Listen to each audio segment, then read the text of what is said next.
My dear all, welcome you in my YouTube channel. आज के इस वीडियो में हम बात करेंगे हाउ टू डेवलप और increase the power of concentration while study online. अगर आप पेरेंट्स हैं, टीचर हैं, किसी के बड़े भाई बहन हैं, तो ये वीडियो आपके लिए बहुत इंपॉर्टेंट है। आपको इंटरनेट पर बहुत सारे ऐसे वीडियोस या टिप्स मिल जाएंगे, इनफैक्ट आप खुद भी जानते होंगे बच्चों का कंसंट्रेशन लेवल कैसे बढ़ाया जा सकता है ताकि वो पढ़ाई अच्छी कर सकें। पर ये सब ऑफलाइन की बातें थी। ऑफलाइन एंड ऑनलाइन स्टडी दोनों में दिन रात का अंतर है, तो ऑब्वियसली रिजल्ट अचीव करने का मेथड भी अलग ही होगा। जब बच्चे ऑफलाइन स्टडी करते हैं तो उनका कंसंट्रेशन लेवल अलग तरीके से वर्क करता है, जब बच्चे ऑनलाइन क्लासेस में होते हैं तो अलग होता है।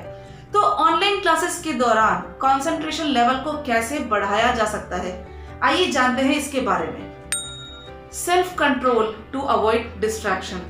मोबाइल, लैपटॉप, टैबलेट जो बहुत बड़ा कारण माने जाते थे डिस्ट्रैक्शन का, आज उसी के द्वारा पढ़ाई संभव हो पा रही है। बट डिस्ट्रैक्शन की वजह तो आज भी हाथ में है।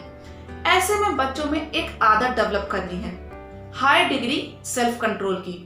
अब यह हाई डिग्री सेल्फ कंट्रोल ये कैसे पॉसिबल है?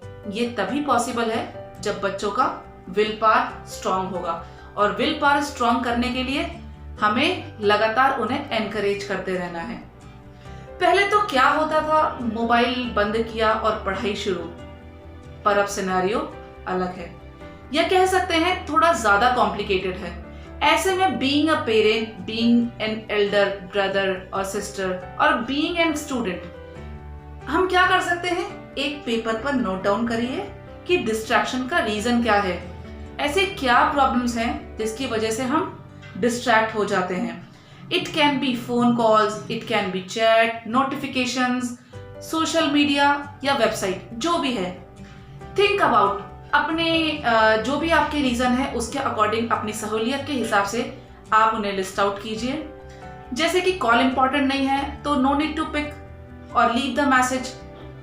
चैट अवॉइड की जा सकती है, बाकी चीजें फ्री टाइम में चेक की जा सकती हैं। जो नोटिफिकेशन हमने ऑन कर रखे हैं पढ़ाई के दौरान उन्हें बंद किया जा सकता है। Next point, create a good study environment. जहां बैठकर हम पढ़ाई कर रहे हैं, हमारे बच्चे पढ़ाई कर रहे हैं, वो जगह कंफर्टेबल प्लस वेंटिलेटेड होनी चाहिए। जो आपने एक लंबी सी लिस्ट बनाई है डिस्ट्रैक्शन के कारणों की, कोशिश करिए वो जगह उन इश्यूज से अफेक्टेड ना हो।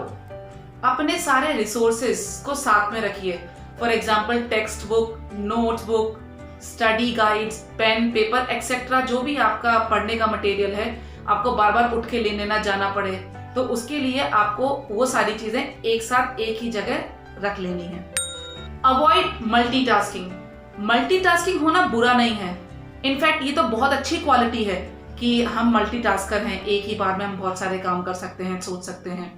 पर पढ़ाई करते वक्त मल्टीटास्कर बन जाएं, जैसे कान में ईयरफोन लगाकर लेक्चर सुन रहे हैं और हमारे व्हाट्सएप ग्रुप पे या किसी उस पर ऑनलाइन पे कुछ काम दिया जा रहा है, उसको हम कॉपी में नोट डाउन कर रहे हैं, रिटर्न वर्क कंप्लीट कर रहे हैं। या कभी कभी स्टूडेंट्स बहुत सारे विंडोज या टैब्स ओपन कर लेते हैं, सर्च करते हैं डिफरेंट टॉपिक्स के बारे में, ताकि वो एक ही टाइम पे उसको कंप्लीट कर सकें। स्टूडेंट सोचते हैं कि इस तरह उनका सेशन प्रोडक्टिव हो जाएगा, पर आपको मालूम है सच तो यह है कि जो काम दिया गया है या चल रहा है उसे कंप्लीट करने में हम ज्यादा वक्त लगाते हैं। हमारा ये जो माइंड था जो एक डायरेक्शन में चल रहा था, क्या हुआ, इसका स्प्लिट हो गया, स्प्लिट होके कई पार्ट्स में डिवाइड हो गया और हमारा कंसंट्रेशन लेवल कम हो गया। एफिशिएंसी जो हमारी आनी चाहिए थी वो नहीं आ पाई। तो बेटर है कि हम पढ़ाई करते वक्त स्पेशली हमारा जो माइंडसेट है वो एक ही डायरेक्शन में होना चाहिए। Next, right mindset for online study. हमारा जो एटीट्यूड है towards online study concentration level का एक एसेंशियल पार्ट है। हो सकता है बच्चों को डिफिकल्टी हो खुद को मोटिवेट करने में। जब आप लंबे समय के लिए ऑनलाइन स्टडी कर रहे होते हैं, ऐसे में खुद को मोटिवेट करने के लिए एक लिस्ट बनाइए जो आपके लिए हैंडी हो। अगर आप पेरेंट्स हैं तो आपसे बेहतर बच्चों को कोई नहीं जानता, पर अगर आप खुद हैं तो भी आपसे बेहतर आपको कोई नहीं जानता। आप लिस्ट बना सकते हैं ऐसी कौन सी चीजें हैं जिनसे हम खुद मोटिवेट होते हैं, या पेरेंट्स अगर लिस्ट बना रहे हैं तो ऐसी कौन सी चीजें हैं जिससे हमारे बच्चे मोटिवेट होते हैं। उस लिस्ट को पढ़ाई के दौरान यूज करिए ताकि आप उन्हें मोटिवेट कर सकें। Use your best time to make study plan. अलग अलग बच्चे का माइंडसेट अलग अलग होता है। कोई किसी टाइम पर बेस्ट प्रोडक्टिव होता है, कोई किसी टाइम पर होता है। जैसे अगर मैं अपनी बात करूं तो मैं लेट नाइट पढ़ सकती थी, बहुत देर तक पढ़ती थी, लेकिन मुझसे सुबह नहीं उठा जाता था। बहुत सारे ऐसे बच्चे भी होते हैं, स्टूडेंट्स होते हैं जो मॉर्निंग में बहुत जल्दी उठ के पढ़ाई करते हैं, and that's a very good thing. पढ़ाई का सही समय एक बहुत बड़ा फैक्टर है जो आपके कंसंट्रेशन लेवल को इंक्रीज करता है। बच्चों के उठने से लेके सोने तक उनका एनर्जी लेवल कई बार पीक पे जाता है, कई बार लो होता है। आपकी मेंटल एनर्जी किस टाइम पर पीक पे है, वो टाइम बेस्ट टाइम होता है स्टडी के लिए। हर किसी की अपनी टाइम ऑफ एडेप्टेबिलिटी होती है। जब वो पढ़ता है उसको वो मैक्सिमम तरीके से गेन कर सकता है। कोई सुबह पढ़ता है, किसी को शाम को अच्छा लगता है, किसी को दिन में अच्छा लगता है, या कोई लेट नाइट स्टडियर होता है। तो आप अपने बच्चों को एनालाइज कर सकते हैं। अगर आप स्टूडेंट हैं तो आप खुद को एनालाइज करिए कि आप मॉर्निंग स्टडियर हैं या डे या नाइट स्टडियर हैं, ताकि आप बेहतर स्टडी प्लान कर सकें। मेरा नेक्स्ट पॉइंट है स्टडी विद रेगुलर ब्रेक्स। ये तो हम सभी जानते हैं कि पढ़ाई करते वक्त, चाहे वो ऑनलाइन हो या ऑफलाइन हो, बीच में हम थक जाते हैं, थकान हो जाती है। इनफैक्ट ऑनलाइन स्टडी में हमें ज़्यादा थकान हो जाती है। लगातार पढ़ते रहेंगे तो एक टाइम ऐसा आता है जब हमारा टॉपिक हमारे सर के ऊपर से एरोप्लेन की तरह निकलता है, मतलब हमें कुछ समझ में नहीं आता।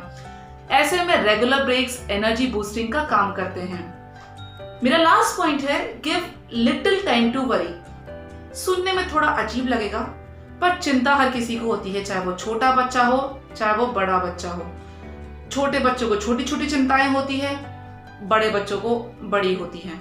तो कुछ 15 या 20 मिनट के लिए हम अपना वरी टाइम रख सकते हैं पूरे दिन भर में। फॉर एग्जाम्पल, मैंने अपना वरी टाइम रखा हुआ है 2 o'clock to 2:15 PM तक। कहने का मतलब, जब मैं कुछ काम करती हूँ या किसी भी कारण से मुझे चिंता होने लगती है और मैं फोकस नहीं कर पाती हूँ, तब मेरे दिमाग में एक पॉइंट आता है, अरे मैंने तो वरी टाइम सेट कर रखा है, मैं उस टाइम पे सोचूंगी, अभी मैं फोकस कर लेती हूँ। तो यहाँ पे क्या होगा, आपका फोकस दोबारा वहीं पे चला जाएगा जहां आप कर रहे थे।